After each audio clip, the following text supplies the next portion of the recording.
Welcome back to our Change interview series, where we interview guests who have made or faced major life changes in order to encourage and inspire every one of you who goes through similar situations.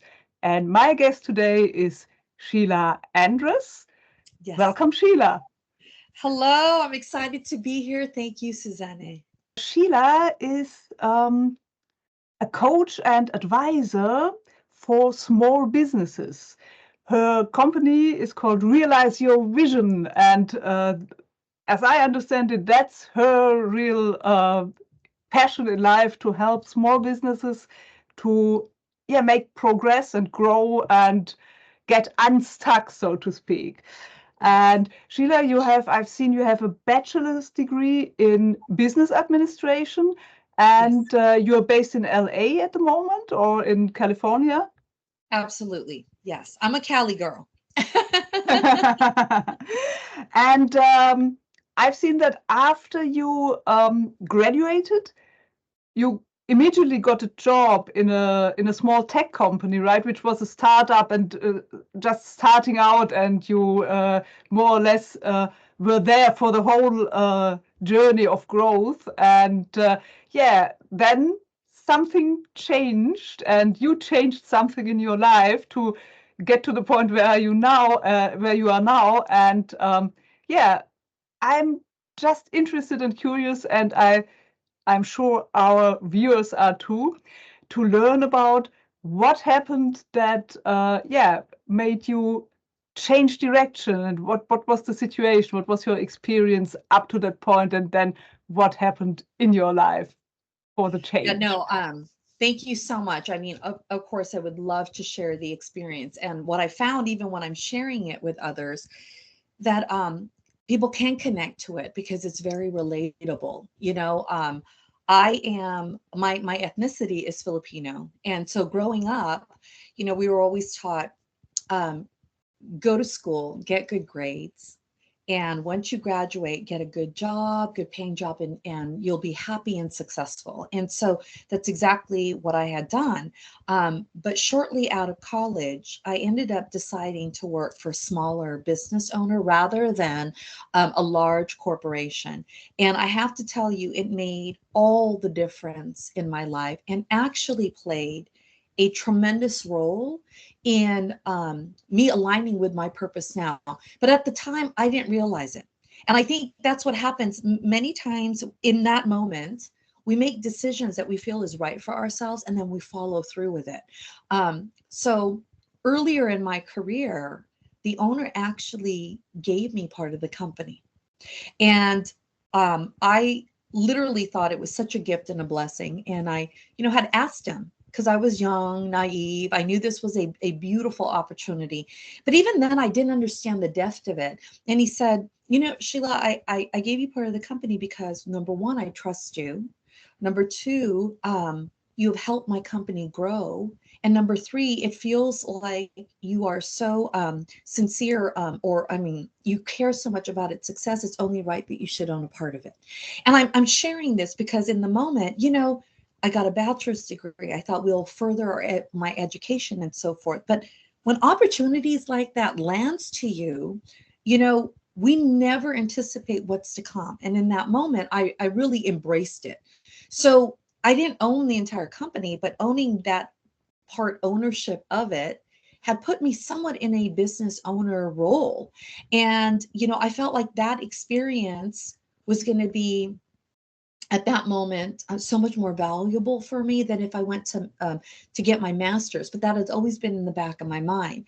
And 20 years later, that's kind of what happened is I ended up really giving this small business owner 20 years of my life to help him grow his turn his vision of success into a reality until it was time to go. But I have to tell you, and I feel like many people experience this too. We make a decision in what we would like to pursue in our career, in the younger version of ourselves. But then as we start to go down this path, it's very common to find out that maybe we don't like what we're doing, or maybe we do like it, but there's something that's missing and lacking. And I feel like 10 years working for that small business owner, I don't know exactly when, whether it was 12 years or 13 years, but shortly after a decade, I started to feel this longing for more. And, it's like even kids now, I have a younger daughter who's trying to figure out, I'm about to go to college. What should I do with my life? And you're like, some people will know and others don't. And I got hit after 10 decades working with this gentleman with that same question of this longing. What does this longing for more mean? You know, do I not like what I'm doing? Am I not happy? What is it? So I find myself at this crossroad of a major life question. And I think many times we don't like change. We're so afraid of it. I was afraid to really dive deep and answer that question. And the truth is, I most likely was scared, didn't realize it, try to shove it away, tuck it out, hide it, avoid it, deny it. But I'll tell you, it just once in a while would just keep tugging or poking its head, or this pulling once in a while, wondering. It's like I couldn't avoid it until 2 decades later, same thing, and I just couldn't deny it. And I found myself at a place where I'm much older now. You think you're wiser, you know yourself a little bit more. And the truth became a lot more apparent or clear or more profound in the fact that, I think I was really good at what I was doing, but I wasn't happy. No matter what I achieved, no matter, what I was able to accomplish, or the goals, or the involvement in helping to run this business and be part of its success and growth, there was just always something missing, and I ended up losing my own peace and joy. And I think the reason why I bring that up is because when you hit that crossroad, you it's really choosing you or the needs of everyone else. you know the company needs me. I've done a valuable hand in it, but at the same time, you know it's my life. We're the only ones that can create the joy, or the fulfillment, or whatever it is that we're looking for. And it's a hard question to ask, and I feel like it's important to say, because you know I come from a culture, and I feel like regardless of culture, many people experience the same thing. you know we follow what our parents and people of influence in our life. It could have been a teacher, it could have been, a coach, it could have been a best friend, an aunt, or, of course, again, your parents. So they tell you what to do and you follow. But then when you're coming across a very life changing big question, which really plays into, how do you want to live? What kind of life do you truly desire? I know we ask ourselves that, but it's different when you hit that crossroad and you're really at a place to go, I'm not happy. I'm not happy. And I don't know what's going to give me joy. But whatever it is going to be a pivot, a complete change than what I'm doing now. But I followed what everyone who cared about me suggested. So how could it be wrong? So how could this be wrong? And yet I'm not happy.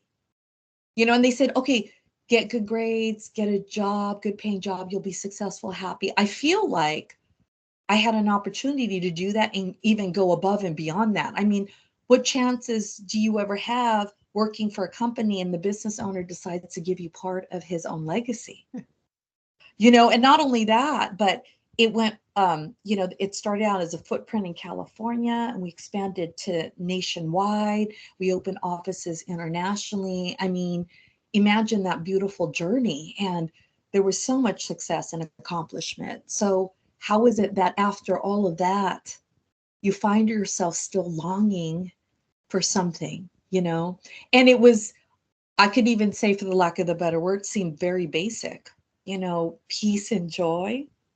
not the money anymore.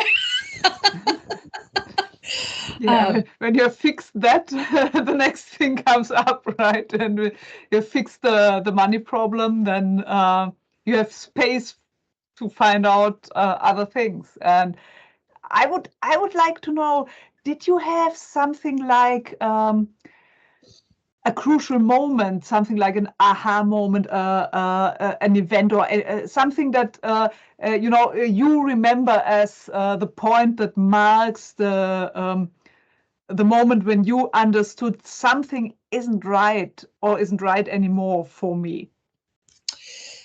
It's so crazy because there were so many moments, and I think the reason why this is important is I do believe that every single one of us was created to do amazing and great things in the world.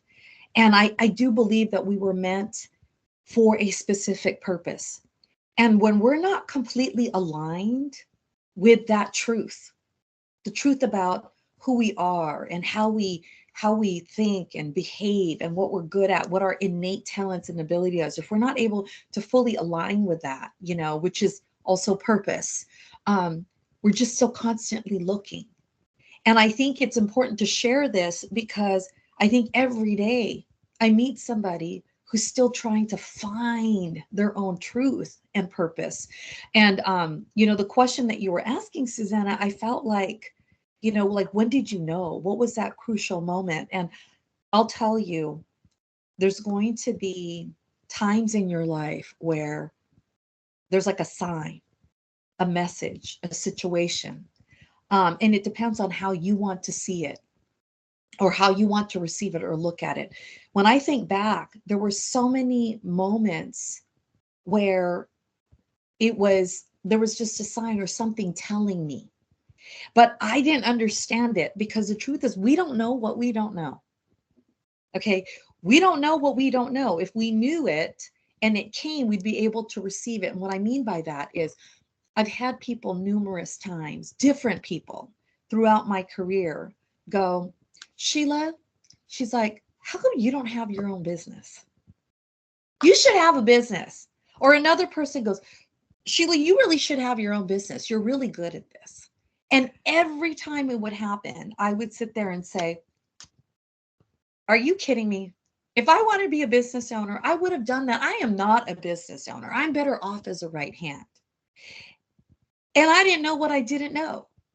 I had no idea that my desire or the wings that I have, the way I behave and think was very entrepreneurial. And I didn't believe that I could be a business owner. I just thought, well, what I would accept is seeing that I've now experienced helping another business owner, and I think I'm pretty good at it, that my role is really best as a right-hand person. But the truth, there's truth in that. I'm good because as a coach and consultant, I'm good at advising people, but I'm also entrepreneurial. And I did not know. I did not know that. I didn't know what I didn't know. So for many, I just denied it. Then there were times where I'll tell you, sitting in silence by yourself, working, doing some activity. And if you ever get to a place where it feels very deep and profound, you may not even know you went there. I didn't know I went there. I'm just working, I'm typing away. But if I was to really go back, what comes to my mind that is very clear was there were thoughts in my head going, I can't stand what I'm doing. Oh my God, if I leave this, what would happen to me? You know? Um, and this might even sound completely crazy or profound, but there were moments, and I can count at least 3 distinct moments when I stopped everything that I was doing and I started to really lean into those thoughts. Like, you're not happy. I'm not happy. What would I like? Then what would life look like? And I'll tell you what happened after 20 years of working with that company and the effects of it financially and the feeling of scaling down. I was already in that moment. So this is 20 years, imagine in the future. in this moment, I'm just sitting here and I'm working. And when I would lean into an honest space and truth about these thoughts that was tugging at my heart and what it meant, I really, really felt and imagined what my life would be like. It was clear as day. And it happened at least 3 times. It was so uncomfortable, so uncomfortable. The next time it happened, the same experience, what it would feel like, how it changed life, the financial impact, because I'm leaving now, the thought of, and the feelings of what would my life feel like to survive and to live day by day. It was very clear. It happened a third time again, but all spread out. I couldn't even tell you. And when it happened, that 20-year mark, whatever it was that I sat and felt and imagined in those moments was exactly what had happened. I felt it, and even the financial, like when you think about how much money would I be taking in and how would I live and all that, it was down to that T. It was crazy. And I'll tell you, fast forward, and just to kind of accelerate the point in all of it, and what I discovered was there was the life-changing thing in that was a simplification. So life was really hectic and complicated for me. And I think I probably created it. I'm sure I'll take personal responsibility for that. But when I finally said yes to the calling to say, I want more. I want to find my happiness. I want to find my joy. I want to find my peace. I want to find that freedom to be. And I want to find that freedom and without limit of creating my own abundance and whatever that looked like. I want to do things without permission, and I want to feel good about what I'm able to achieve and to recognize that. I don't know what I don't know. And there's too much of that. But the truth is, you'll never lose it. There's always things that we don't know what we don't know, because we're journeying down a life path and experiences we've never experienced, but when that happened, it felt like there was a simplification, and it was scary, uncomfortable. So it was like night and day. But what I realized was this thing about change. If you really want change in your life, if you don't do anything really different, right, then what happens? Nothing. So what does change really mean? If you want drastic change, what could be more drastic than going the complete opposite? The complete opposite. So I think that's really what I'm trying to say. It's like everything that I was doing, I was just started down a path of the complete opposite, you know?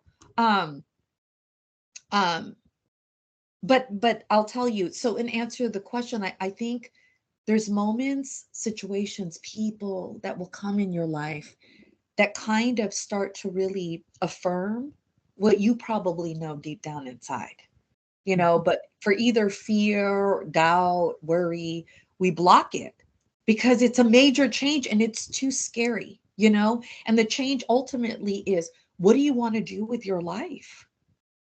It's so precious.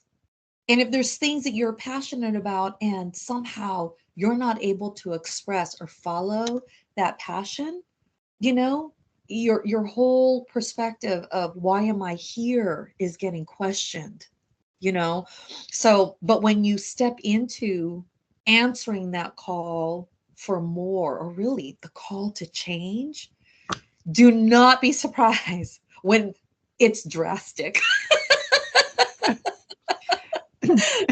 Yeah, that's what this whole series is all about, right? These drastic changes and moments when you just are get into a totally different direction. I asked that question because I've been in academia before, and I've been very passionate about it. I got out of school and I knew exactly what I wanted to do. Yes. And I had done some research the year before and all that, but it was very clear for me. And it was really the right thing for me at the time, because it really played to a lot of my strengths and I really fit in there. And I loved and loved that for years. And I think I was almost for 15 years, something like 15 years, into my mid-30s. And I had a real, not only did I have a real passion, it was a calling. It was my purpose, what I was doing there. And then at some point, and that's interesting because I didn't really realize the process that led there, but at some point, and I think that was summer 2014, I can't really date that because of other things that came into my life then later. I was actually at home at my desk, and I remember that moment when I thought something is wrong here, because I'm working in my dream job, but I still have to beat myself to the desk. Something is wrong. And from there, then I started to, to dig into it and to analyze and find out what the problem was and what had happened. So I actually lost the purpose and the passion, and that was really tough because then I had nothing, and it was the first time in my life, in my mid to end 30s, the point where normal people are after school. I was there at a time when normal people are settled and have their kids and all that. Yeah. And I was at that point, and and I had a few extremely uncomfortable years when I was, with one foot I was still in academia, with the other foot I was outside because I knew I have to do something else. But I didn't really know what and how, and I'm actually still in the process of figuring it out, just farther down the road. And there was that time there was a time where it was very painful because I was saying goodbye to something that I still was somehow attached to emotionally. All the things that were surrounded it, and the colleagues, and a lot of things. And then there was a time when I had stepped with one foot into a new education, all that. And I had my other foot in academia for, essentially, I had a job as an interim professor, which was time limited anyway, and but I was earning well, essentially by leveraging all the work I had done the years before. And there was a point where I suddenly realized that was a meeting at the university, and everyone was talking about their research and their stuff and so on. That was a moment when I realized, okay, I don't belong here anymore. Wow.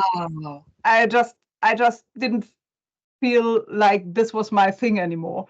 But I still didn't have anything else, and that was extremely uncomfortable because it was kind of between two. I mean, aside from all the other, the practical things like where do I get money from and all that, just this identity thing, it was like I just suddenly didn't have an identity anymore. And I found, and I'll just ask you about that also in a moment, but I found myself in my story that looking back at it, I think it has really helped me to have no social identity for a while that I could attach myself to, because it freed up the space to, explore, develop myself as a human being, instead of just, clinging to some label I could put on myself. And how did that go for you? I mean, how did you experience it when you started to transition? No, I love everything that you're saying, because first of all, Susanna, thank you for validating and affirming that I'm not crazy. And that really you had your own experience and I had mine. But I'll tell you what the underlying the underlying core that makes us very similar in that process. And I think it's going, you're brilliant. I think we're all created brilliant with our own gifts. But I feel like there's so much more to us. And when we settle and start to, you went down a path at academia and you were growing. I went and started working with a business owner, doing things I had never done before. And as a small business owner, it afforded more opportunity for me to get my hands into different things like marketing, sales, operations, organizational structure. So there was so much adventure. But then at some point, what I felt like when I was listening to you, I think we hit this plateau. I think we hit this certain plateau where, yes, we can continue obviously to learn in that. But there's something about the years of experience in that same process that we now hit a ceiling. And I do feel like when we hit that, because there's more to us that can't be fully expressed in that space, we need to move, we need to change, we need to get out of it. And I also realize in my own journey, and believe it or not, everything that we're talking about is really a foundation and a core to my business model, to my brand, to my reason for why I serve. It's not just as a business coach and consultant. I'm journeying with people because there's definitely a journey here. We talk about it, but we don't understand what it means. And the journey really is about supporting you to evolve into that greater version of who you can be, that version that can give you the success you desire. And what we don't factor in is we start to experience and go through adventures, we learn, we expand, but we're changing. So when we get to a place where suddenly 10 years later, what we desire has changed from the person we were 10 years ago, it's like, we don't know what we don't know. We didn't even think or realize that we've grown or understood the capacity or depth of it to go 10 years. I am not the same person as I was 10 years ago. And this person now is so much more experienced, knowing, aware. And we've evolved that now our desires and passion has evolved the same, but we're still the same person, you know? And it's interesting that you even sat there because you talked about that thing of discomfort. It's crazy, but I have to share this. In the one big thing of what I talk about or share with others in speaking, and I know I have to write a book about this. But it's the entrepreneurial journey, that up and down. How do you navigate the ups and downs with it? And I'll tell you, it's about embracing the change, knowing that life was not meant for us to always remain the same. We are meant to constantly experience new and different things. And that's how it allows us to evolve and grow. And who we are we start to build on that and expand our passions, our desires. And it's not saying that, oh, I've done this and I'm bored with it, but yeah, what if you're bored with it? Now you want to experience new things. So how does your life, career, business allow you to really live in that full capacity? At the same time, when change occurs, that pocket where you're saying, it was a quiet space, I think it was lonely. It's like I didn't have this social identity type of thing. It's like you allowed yourself to be in this bubble so that you can navigate through the thoughts, the feelings, the emotions, the questions, all that, and discover yourself. And I share this with entrepreneurs, like the journey itself is one of change underlying and one of discovery. Self-discovery, because you're going to do things that you've never done before, and you might be surprised to go, I thought I would hate that, and I absolutely love it. But until you tried it, you never know. Again, we don't know what we don't know. And then there's other things that where we might do a rediscovery because maybe as a child there were things that we were doing, we loved it. Suddenly as an adult, we've lost that part of ourselves, and we're maybe trying to look for that joy. And when we just think about it, it's so obvious. When I was younger, I used to be able to create these things and I was so happy. And you realize, because we didn't know what we didn't know, that we're living life and we didn't allow ourselves to express that creative side in us. So then something happens in life where change occurs, but we are rediscovering that part of ourselves that maybe we set aside or suppressed or dimmed the light or said, that's not good behavior or that's not allowed. Sometimes it's a negative thing that pushes it aside. And then But when we actually, and we don't know what we don't know again, we may not even realize that subconsciously we have decided, I want to pursue, to know what my joy is, to know, like, I don't belong here. So where do I belong? You know what I mean? You want to answer that question. And we didn't never said yes. There was never a question, yes. But deep down inside, we just knew. And when that happens, guess what? We're the little caterpillar now cocooning to turn into that butterfly. Yeah. And it's that cocooning phase where you're sitting in so much discomfort because for some reason we're in our own skin and it's not comfortable. And then there's parts of us that needs to change. We want to change. We're trying to change. But at the same time, there's a version of us that's fighting it. I don't want to change. I don't want to lose that. It's too scary. I think it's a protective mechanism, safety mechanism to keep us comfortable and just as we are. So the old version, yes, the old version is fighting with the new version that wants to come out. And you're like, oh my God, I'm so lost. I know what I want, but I don't know what I want. I feel good, but yet I don't. And it's just a place where it's just so confusing. You could feel naturally lost. And I think this is a part where it's important to know, what does love look like in a place like this? What would showing us kindness, compassion, grace, or something when we're not feeling good about ourselves, when our own skin and who we are and being is confusing.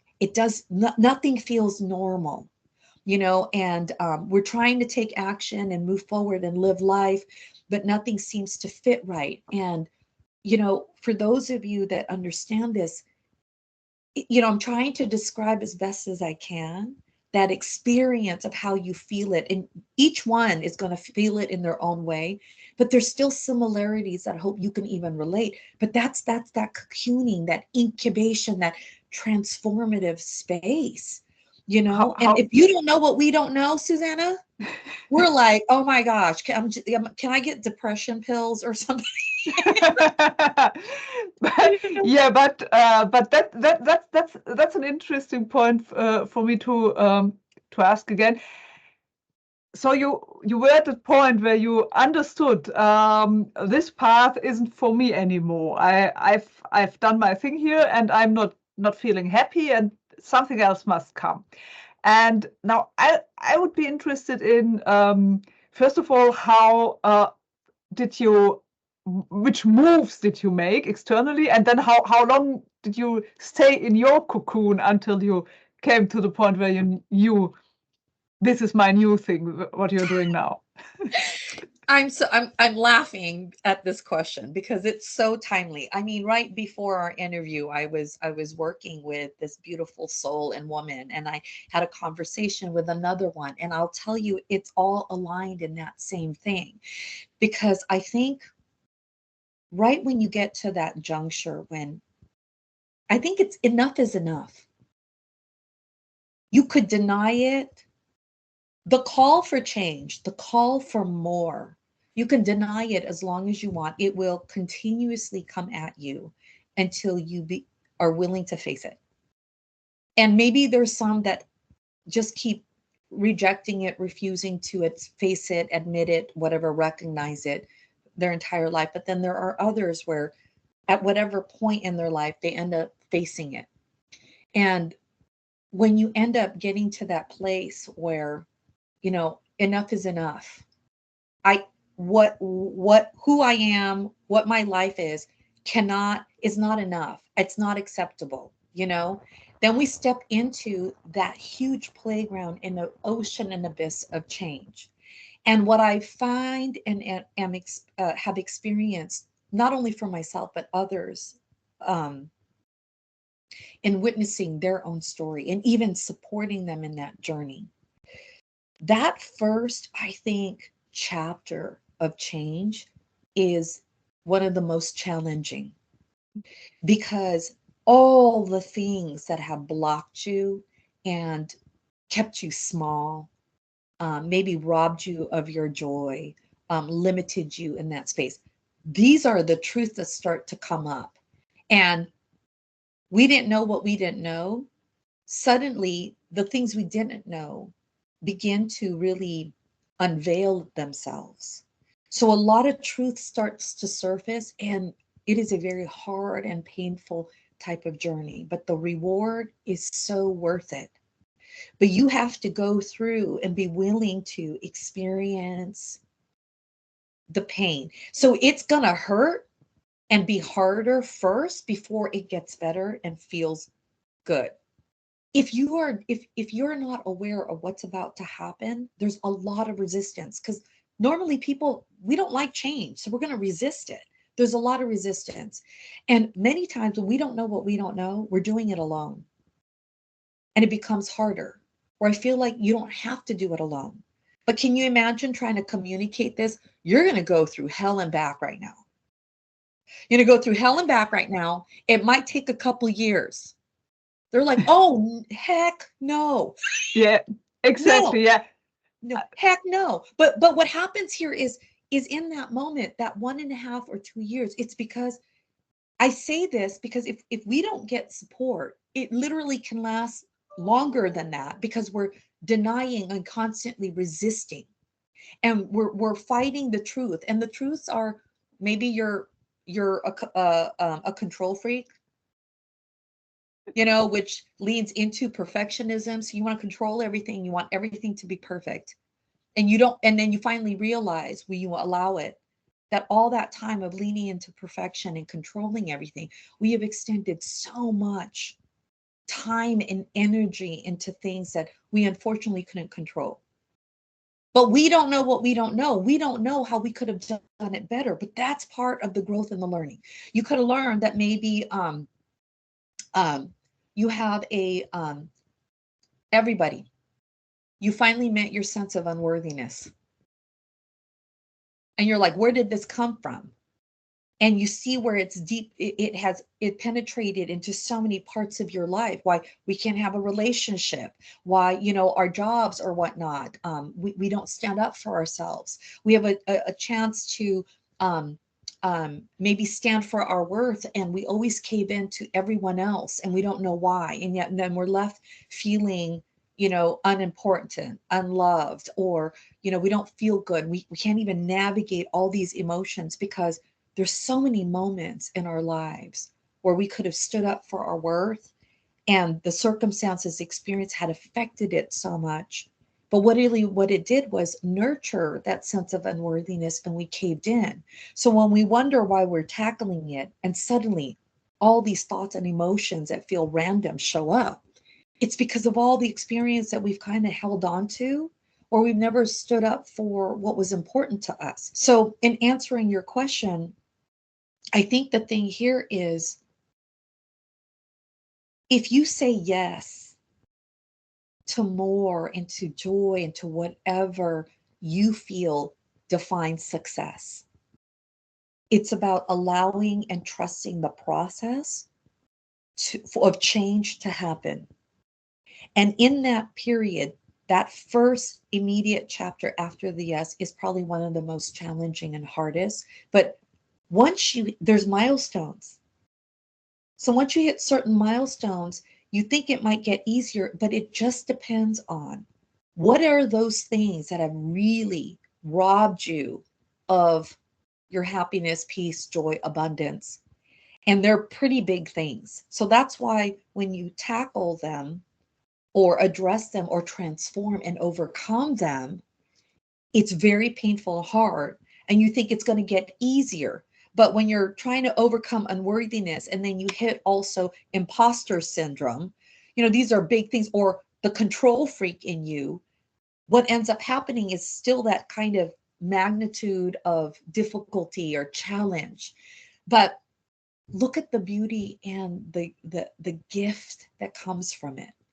When you can relinquish control, the profound sense of freedom that you get, so you wonder, like, how long does it take and how painful it is. I'm like, I spent 2 decades of my life helping an entrepreneur grow and nurturing my ego, pride, codependency. Oh my God, I'm such a big recovering people pleaser, so needy. I want to vomit. You know, did all of that without even knowing it. 20 years. Then to realize when I got to that point of, I can't do this anymore. I don't know how much longer I'll have in my life, but if I was to die tomorrow, and this is what it would be, where I find myself completely unfulfilled and not happy, like what kind of life is that?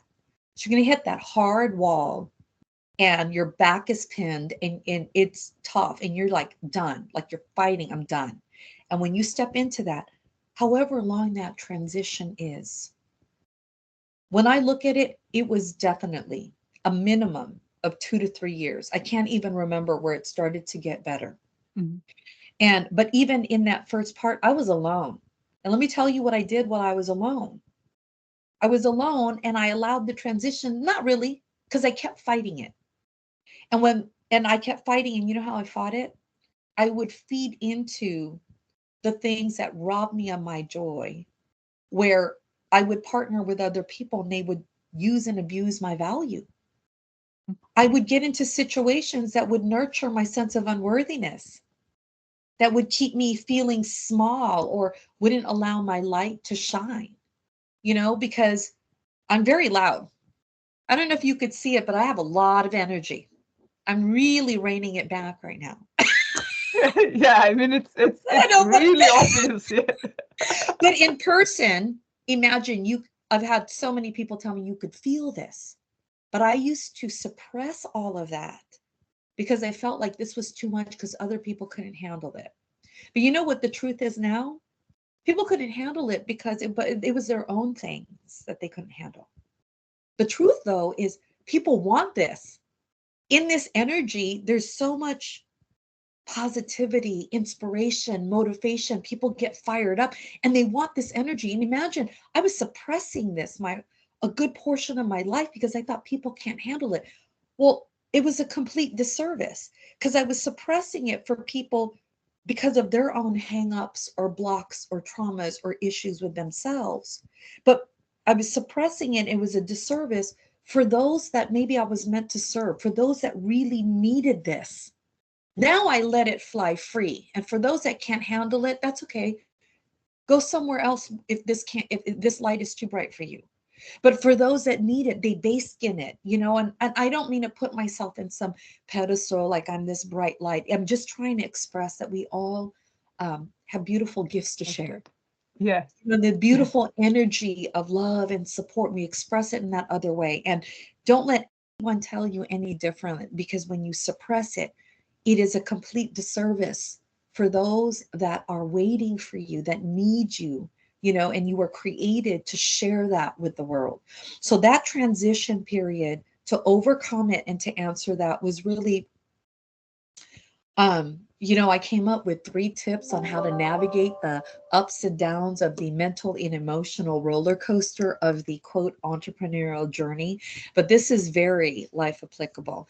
And the one thing I was going to say is accept that you don't know what you don't know. If you can accept that, well, I think what it really does is subconsciously set aside your pride and ego. It's a very humbling state when you sit there and go, I don't know what I don't know. What makes me think I know exactly what's going to happen? Because when we do that, we're forcing things to work within our own experience and knowing, when we're actually at a point in life where we're doing something we've never done before.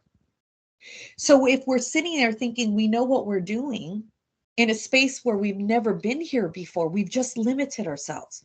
So accept that you don't know what you don't know. And then the second thing that I would say that learned, and I had to discover this for myself, so I had to, I don't know what I don't know, humble it and set my pride and ego aside. The second thing would be embrace change. So we normally resist it and we think change is not good because we're comfortable.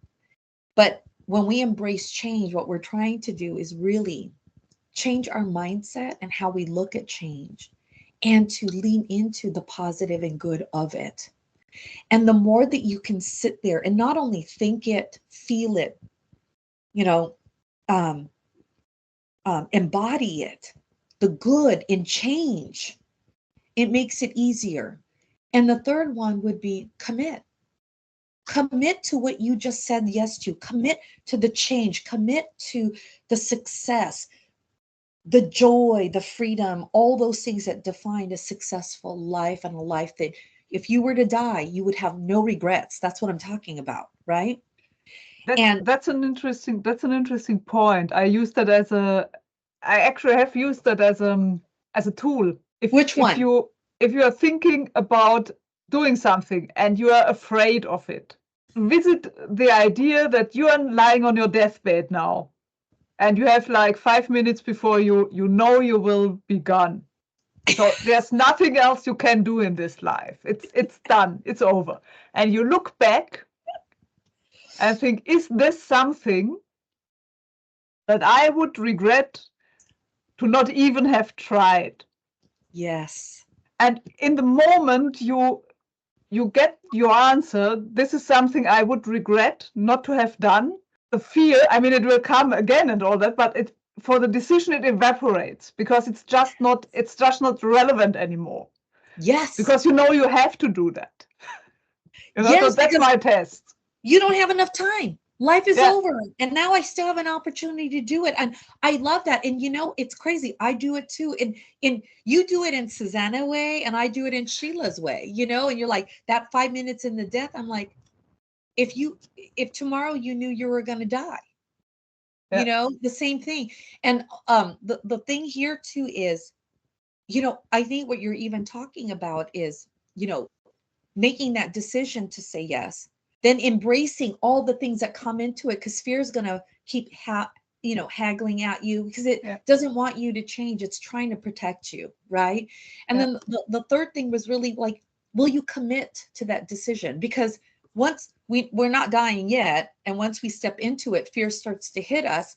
It's so we become vulnerable and easy to be influenced to veer the other way or to step into the blocks or the things that have, again, prevented us from that full joy because of fear, worry, doubt. But I see, like, but can you overcome that by commitment? And I feel like, how can you commit to something if you don't know what commitment really means? And I want to share that I believe commitment means staying completely open to the process. It's trusting in something that you cannot see, feel, and touch sometimes. It's trusting into something. Some people will say it's faith. People will say it's a very spiritual place that you go to. But it is a deep, profound, absolute truth when you get to that place, staying completely open to receive. To receive the healing, to receive the learning, to receive the abundance, to receive the lessons, the growth, the expansion, all of it.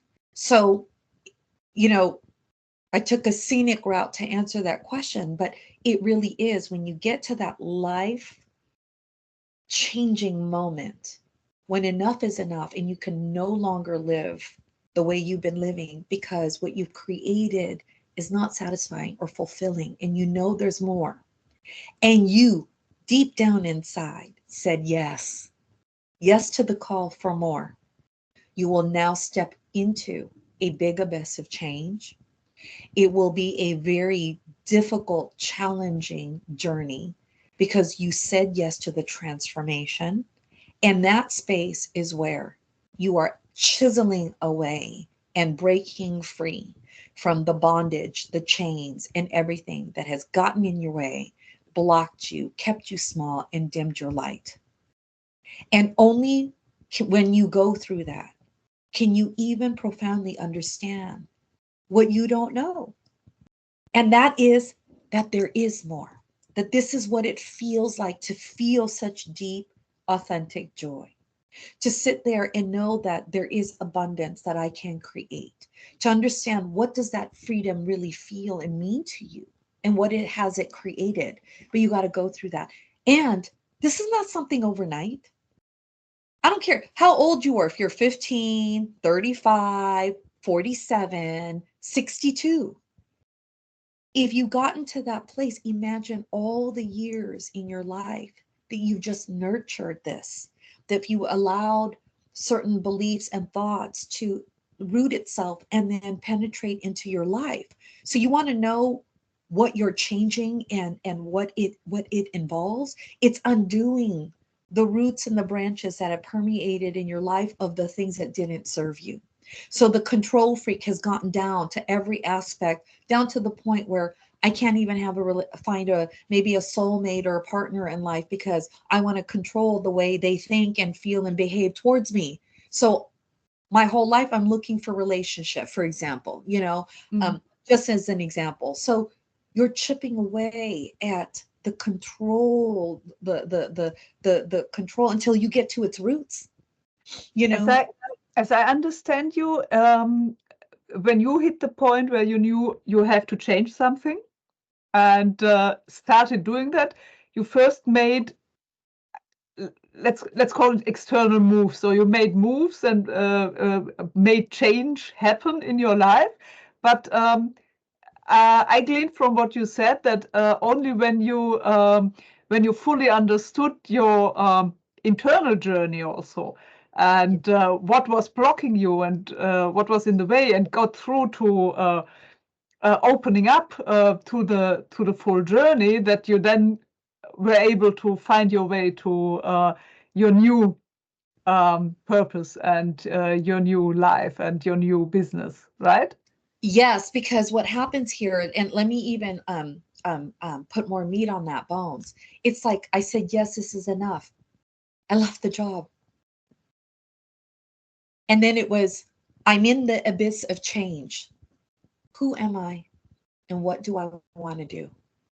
And of course, I help entrepreneurs and I help this business owner grow their business. I could do sales and marketing. I could streamline operations. I could, do organizational structure. I could write your policies and procedures. You know what I mean? I can even advise and be that executive advisor. Begins the journey. And I'm sitting there trying to figure out, I got a job interview that just came to me. It was exactly perfectly made for me. It like defined what I was in the other company. So do I go to a new job with a different company doing exactly what I did? Or do I traverse down a path where I'm not sure even what that is yet? And my heart, I didn't know what I didn't know. But subconsciously, I knew if I go back to this job, it's nothing more than the same suit I was wearing here. Yep. And I subconsciously self-sabotaged that interview. Mm-hmm. And I didn't even know that until after I did it. And then I started to take action to let me try to navigate this. But this is what I want to share with you. Your life doesn't stay stagnant. It's when you take action, it's in the action that will open up the path. So things will start to come into your own sphere of influence. And at that moment, you're left with decisions. What do I do? How do I feel about this? How do I think about it? And when even the thinking, and if you were to respond to it in action to do, right? Like, I'm not sure what I'm doing. I met this person. I got a phone call. Hey, there's this networking event. It was really nice meeting you. I thought about you. Do you want to come? Do I go or do I not?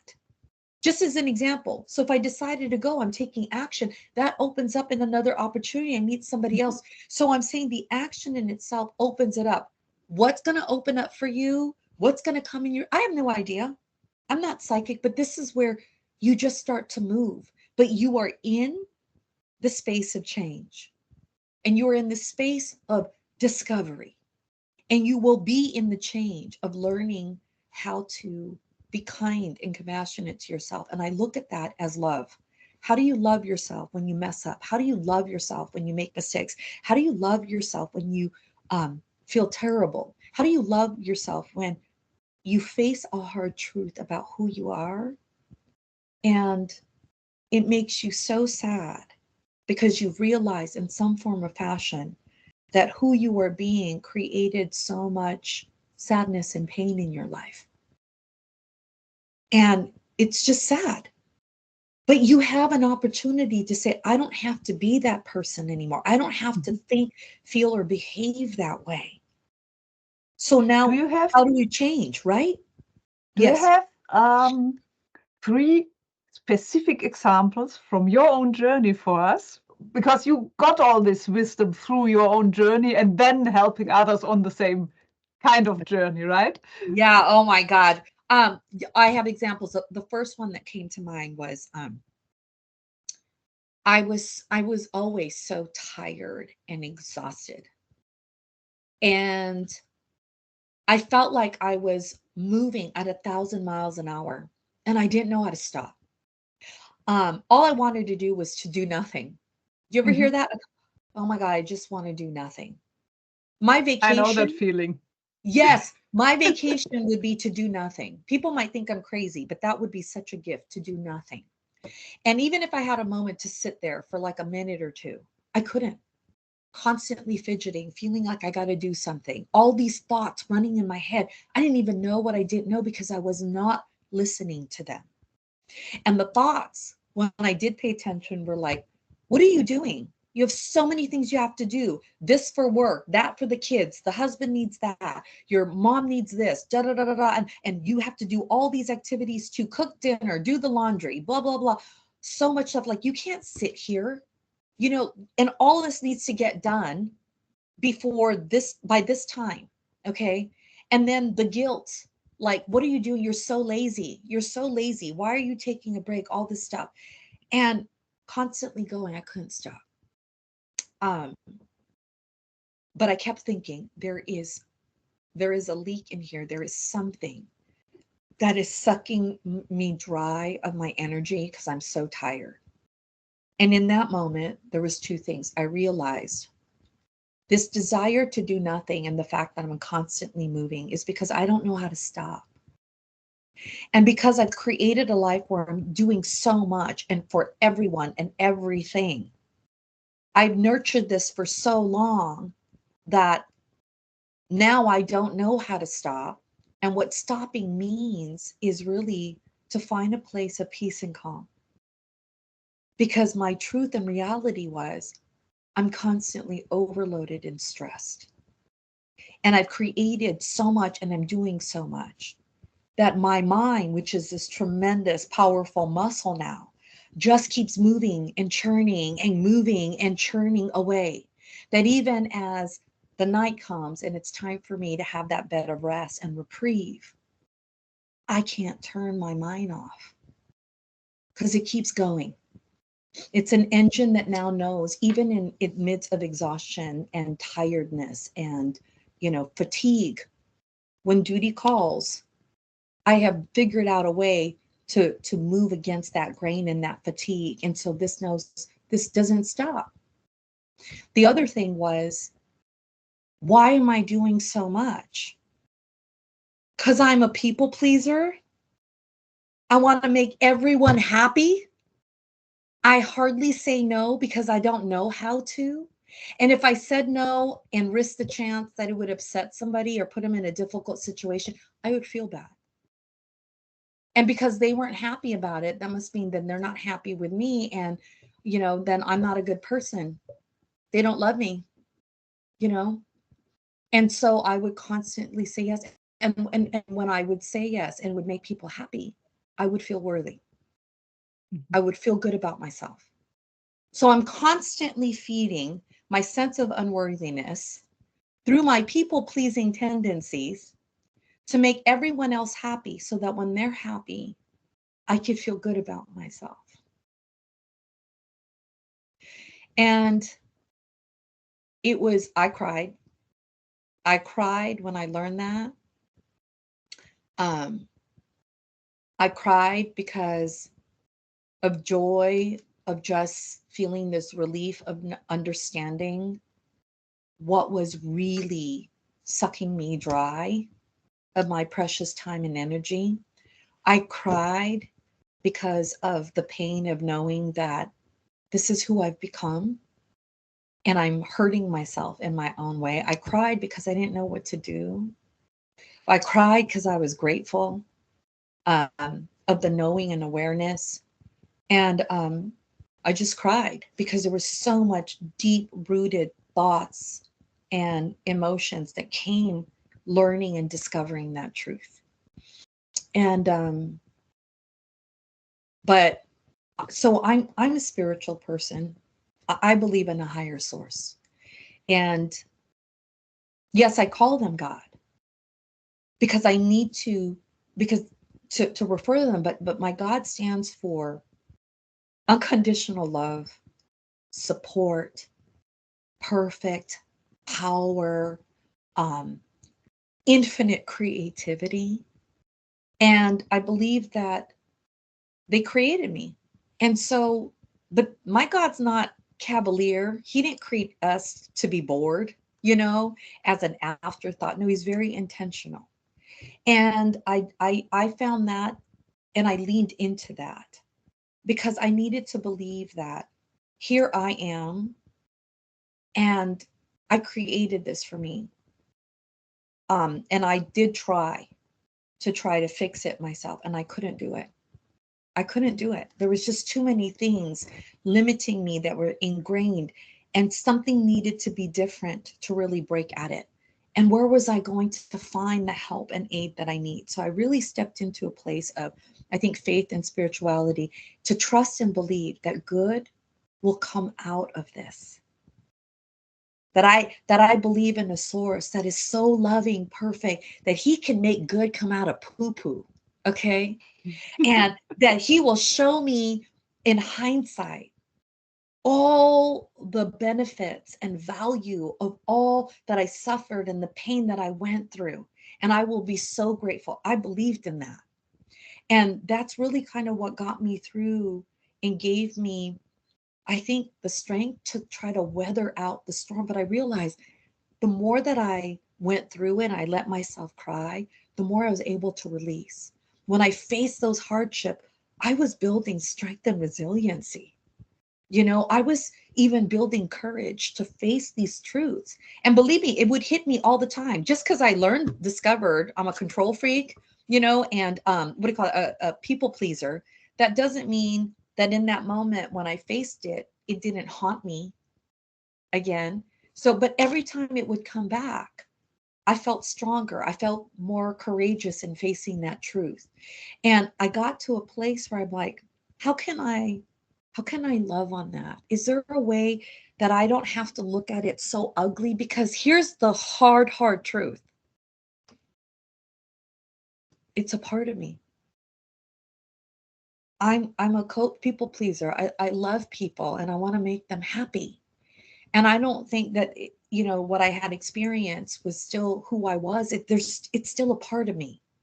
But I don't have to let it take authority in my life. I could choose to embrace it. But how do I do it in a positive way so that it serves me and doesn't disserve me? So I thought, how can I love on it? How can I embrace it and look at it as positive? And I felt like in doing that, um, it really, how can I accept that I'm a people pleaser and not be ashamed, embarrassed about it, but also love it enough to go, I am like that, but I appreciate that about myself. And I know maybe I was like that because I need to feel worthy, but I don't need that anymore. So I love you, but I don't need you right now. Like almost set it aside. Thank you. Thank you for showing up. and then moving past it, so to say, like it was a person. Another thing too, I know about ego, had learned about it in my mid 40s. And ego is the need to control, the need to look good, and the need to be right. Oh my gosh. Even when I learned what ego was, I didn't know what I didn't know. I did not know what I did not know. I didn't even realize or even thought that I had an ego.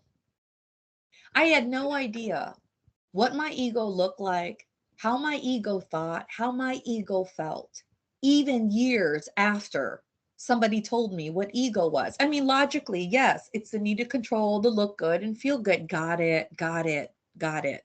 Again, going through life, not knowing what I didn't know until one moment. I'm not sure where it came, but I think that awareness, do not take for granted awareness. Awareness is a catalyst of change. Can you believe that I have a business where I stand, where I find the courage to speak people's truth? I take what they may not want to hear or deny, and I lovingly try to put it in front of the table so they could face it. But you know why? Because if you're not aware, how can you begin to change what you don't know? So awareness is the catalyst of change. And I think that when I became aware of ego, there were little things that were chipping away at the blinders that I had. So that finally, I think there was one moment when I had a major aha. And it came to me where I think it was a Christmas party. We were at my cousin's house. I was in the car and it hit me. But I was reminded of, how come there were times when I'm in situations where there's celebration, there's a group of people, laughter, there was nothing wrong. But at the end of it, when I'm driving home or by myself, I did not feel good. I did not feel good about who I was. There was a sadness, like my soul was aching and really sad, disappointed in some way or whatnot. I couldn't even understand the emotion, but I didn't feel good. I'm like, we just had a party, a birthday party or Christmas or whatever. And why am I so sad? Why am I so sad? And then, so there was that one Christmas party and we left and we were in the car. I'm married. I have a husband with 2 daughters. We're in the car. We're driving home and I felt that same feeling. And I remember sitting there going, what is this? What is this? And in that moment, it's like a switch just turned on. And I had a tingling introduction to my ego. So I can't explain this, but it was like a feeling. A feeling. Ego, is that you? It's just this feeling. And it took a moment to start to put meat on the bones to really see clearly what that feeling meant. But it felt like this aha moment, like, oh my gosh, I know, yet I don't know. So it took a moment until maybe I think the next day. It could have been 2 days later. And then I got a clear picture of my ego was. So I'm going to tell you what happened. There were little snippets of maybe memories or feelings and moments that started to come at me that made me feel, I understood the feeling, oh, that's ego. But because they were snippets, I couldn't see the full, like, what does ego look like? You know what I mean? Mhm. Yeah. Until I allowed time and space to let the pieces come together so I can meet my ego. And in meeting her, and she is a beast. My ego's a diva, big diva, okay? Big tatas, whatever you want to call it. You know, sometimes she's got big man balls too. The masculine and feminine energy constantly battling and whatnot. But what I want to share was my experiences in the awareness of ego and how my life just unfolded in the moments. There were pieces and fragments that started to come together. And I saw my ego to realize in those moments how it was thinking and how it made me feel and how it behaved. And what I'm not clear about, but I don't need to be clear. I don't need to remember exact moments. For me, the feeling is fact and real. I think there were moments where maybe among a group, the ego wants to look good. So there's conversations coming out, and I probably blurted something to make me look good. You know, maybe there was a chance in looking good, I might have unintentionally put down somebody else. You know, I could have put down my sister. I could have put down my cousin. But I didn't know what I didn't know. I didn't even know I was putting them down so that I could look good.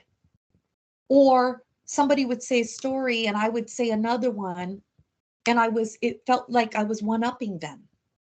I didn't Mhm. know what I didn't know, but I wasn't intentionally trying to do, but that's how my ego showed up because they want to look good, you know? And then to be right, there'll be, oh, this, no, but this is what it should be. Like, always the last word, the last thing to say, right? So that I could be right, you know? And the look good, everything has duality, but well, I think I've given enough example that even in those shows that how it fed into looking good because I was right, because and the control, because I can manage the conversations, and maneuver everything, so the light would be in me. The crazy thing is I don't even really like the limelight. I don't want all the attention, but there's a part in me that naturally can call it. You see what I mean? So again, how ego will use these abilities to gravitate so that it can feed its need to look good, be in control, and to be right. And when I realized that, I cried again. I cried because the thought of allowing my ego to exist and have authority in my life could have cost hurting somebody that I cared about, or making other people not feel good about themselves, or stealing, attention from somebody else who, really they need that love and support, just anything in a negative way that wasn't loving. And that's what pained me so much. And then I thought, how am I heck going to love my ego and all these things? And, the other sad part was I saw how it was nurtured. I saw how it was, brought up, and what was in my life to nurture it. And it was sad, it was painful, because the truth is a lot of the people that are closest to you, if you want to know why you might be insecure, it's hard to, when the truth shows you that the people closest to you is because they're insecure, and they showed you how to be insecure, and then circumstances and situations happen that reinforce that. So that's what's painful, because you don't want to look at that and realize, oh, they're so insecure, because it's a negative and a bad thing. But now it's like, well, you could choose to look at it as a negative or bad thing. Or how do I embrace, accept, and love on this? So I discovered my ego, and I would joke about it. You are a diva. You're a fierce, crazy diva. And I'm like, I love you and I appreciate you showing up. And I'm gonna look at it to go, I think you're showing up because you care about me and you want to protect me. And I appreciate that. But I don't need you to protect me in that way anymore. And so being mindful now and being open to, aware of how I'm thinking and how it makes me feel and how I behave, that is ego. And being mindful that I don't want to be that way. I don't want to hurt anybody. I want to show more, to be more loving. And many times, if I could set my ego aside, then I'm aligned with who I want to be, which is a more loving person. And so learning to know how to accept my ego and kick it to the curb in a loving way, you know, served me. And that's how I kind of discovered that. And I find too that people that want and desire the same thing as I do, they can really relate to what I'm sharing. And they even allow me to support them in how they can learn and discover Yeah. how to love themselves more, and how they can overcome these things that are blocks or that doesn't make them feel good about who they're being, you know. Mhm. Um, I have so much more, but I'm going to stop Yeah, there. yeah, Susanne. no, thank you very much. I mean, we could, I am sure we could go on for 3 hours or something. Thank you so much for sharing all this wisdom that you have gained from your own journey and accompanying so many other people on their journeys. And I think it shows very clearly how being in business and having this entrepreneurial journey is at the same time kind of an inner journey of self-development also. And I have one question left, which I would like you to share if you feel comfortable with it, of course, because Sure. obviously there are a lot of people who don't just start out in their 20s and think, oh, I'm gonna have a business or anything. It's more, there are a lot of people like you and me who have been in a profession for quite a while, and then sometime in midlife think, yeah, well, gotta change something. Like you said, sometimes you develop yourself and something you wanted all of the time, and you're that. For me, it was I was that close to becoming a full professor for lifetime, and when I realized that I don't really want that anymore. And obviously circumstances also change, but it's also me that changed. So Yeah. and I think it's always helpful, because when I made my transition and actually saw a new education, and a lot of people around me who did the same courses were, let's say, early 30s. And I thought, yeah, well, that was the time when I should have done this, would have been in a much better place for it, and much more time and less duties and less, baggage and so on. Right. Um, and so I think it's really important for people who are a little bit older, maybe, to know if someone was in a similar place at a similar age. So I actually started my real transition and started moving in my early 40s. So when you started to move out of your job at the company and then transitioned into your own business, if I have done the calculations right, that must also have been somewhere in your late 30s or around 40. Or are you comfortable with sharing how old you were and where you were in your life, in your personal I life at that point? Probably the old Sheila would not have been, because I'd be hiding in shame and all, embarrassment.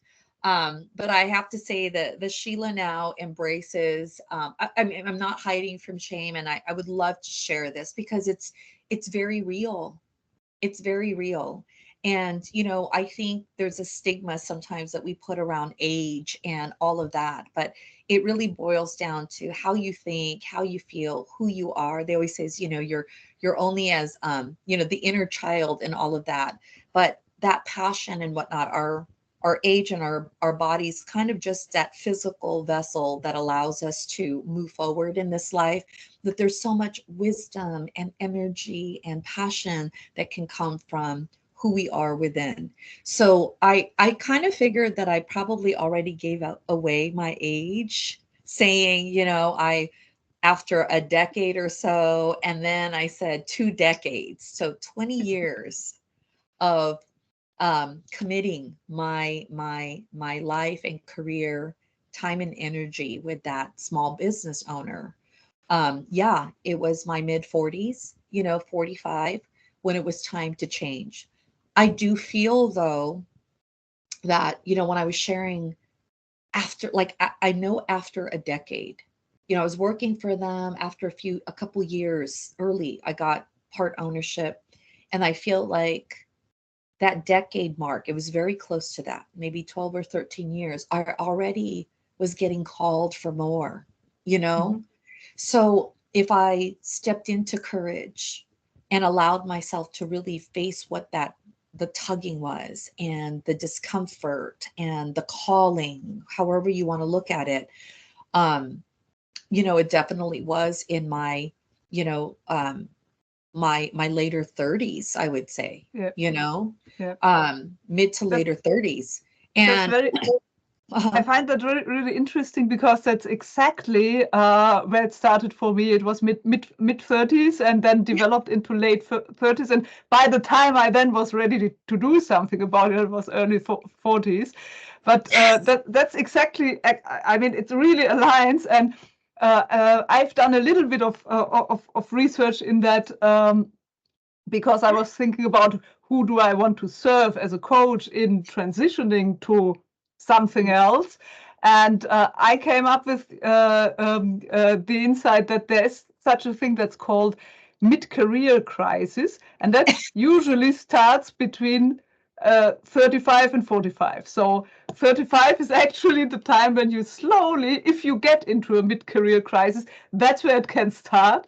And then it has this span of a decade. So I'm actually addressing people 35 plus who have found now I'm in my midlife crisis now.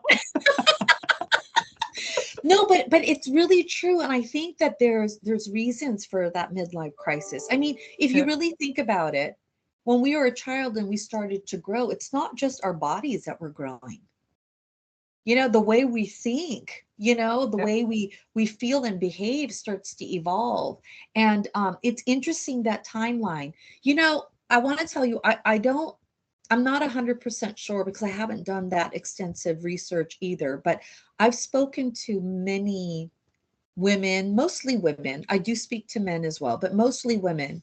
And there's some that are literally in their late 20s, which I feel like is such a baby. Like if I could go back in that time, what I would do with all that energy. And they have their beliefs and going, you know, no, I no longer like what we experience in our mid to late 30s, they're already going through it in their late 20s. And then there's some where there's many that I know that the same thing, or I'm having the conversation in their 40s in that area, because they're in that midst of transition, still trying to discover who they are, whether they're working at a job or not. There's already been changes in their life, leaving them in this feeling of limbo, you know, to navigate and find their true calling, you know. And then there's some where it happens even later in the years. But I feel like even those ones in the late 20s, I'm just thinking you can sense it. They're like an old soul. They're very mature in who they are. And I also came across another person that just came to me and said, "Do you know, Sheila, that there are some people that don't even fall completely into their purpose until they're 50?" So think about that. I have a lot of people. I'm surrounded actually in my network in my online network by a lot of people who are in their 50s and higher up. So, and I think, and that's all. Most of them are women, and that I think is what happens when you have gone through your life and had your family and had your children and all that, and were completely absorbed with you have to care for them, and you have to have a job and whatever and bring in the money and all that, and then they are grown up and they go away and do their own things, and you finally find your by yourself again. No, it's true timing wise, but I do have to tell you that it may seem like in their 50s they're evolving that, but the space of transformation, of discovering already, is happening way before that. So if I may even share from my own experience, yes, I got married, bought a home, and then turned 30 all in 1 year. And in that time, I had the babies and the trying to find care for them, dropping them off, feeding them, all that. And as they got older, started to walk, it was a different. I started to put them in dance, and I became a dance mom. But even me as a career woman, I started to really grow in the job that I was in. The business started growing. So if you can imagine, your life starts to evolve. I became a mom. You know, it's, oh, you're not ready. And who's ever ready? But I started to, the responsibilities expanded somewhat exponentially when there was children and another partner in your life, and then you buy a house, and then there's the financial obligations, and it starts to expand, and now you're going into a career, and if you do well in it, you start the responsibilities start to expand. So there's this natural expansion of all the things that is in your life, and it's not a bad thing, right? I'm now in relationship. I have a family. It's growing. I'm successful in my job. There's that natural expansion. But if we don't know what we don't know, and we've never learned how to manage all of that, that's why you fast track forward. People are like, I need to find balance in my life. We've never had a balance it to the like life is expanding, and we're just moving along with that expansion, doing the best we can. It gets overwhelming, and sometimes we don't have time to breathe, to really think about how to find that balance. And then years pass and we're like, I need balance. And the reason why is because we're hitting the burnout. We're working and responding and dealing with the growth and the needs in the best way that we can, but it's not really the best way. And we've never taken the time or energy to figure out how could we serve to do it better, so we can avoid burnout, so we can avoid overwhelm and not dying. You know what I mean? And then that ends up what's happening. And then yes, the children get older, but then the demands start to change, even and evolve. And sometimes it feels like it gets lighter, but no, it can either stay the same, it's just changing. So there's so much that's being asked of you. There's so much of you that still needs to show up in time and energy and all of that. And we're also growing. So we're getting older. The body can't handle that as much. And here's one thing also I've learned. My mind starts to learn to race and can handle the capacity. It's affecting my emotion, my behavior. I'm tuckered. We don't even realize how much we're putting all of that into our own bodies. But now we're aging also. And unless we know how to take care of that and find the balance, really is how can I continue on with life, doing what I can and allowing it to be enough? Because really the truth is, if I decide, and every minute of the day we have a choice to make. I mean, even when you wake up, should I get out of bed or not? Do I want to brush my teeth or not? Should I jump into email, or should I actually exercise for a moment and do some self-care? Every moment has a decision. So when you sit there, to me, if I was to share, even in the space of balance, I know we're deviating, but I feel like this is important. It's saying, can you decide in this moment what is most important to you? And when you decide that and make that decision, you now give yourself permission to allow all the other things to be put aside and let that be enough, so that there's no regret. But nobody shows you that. So what happens if we start to move through life, and believe it or not, look at how resilient we are as women.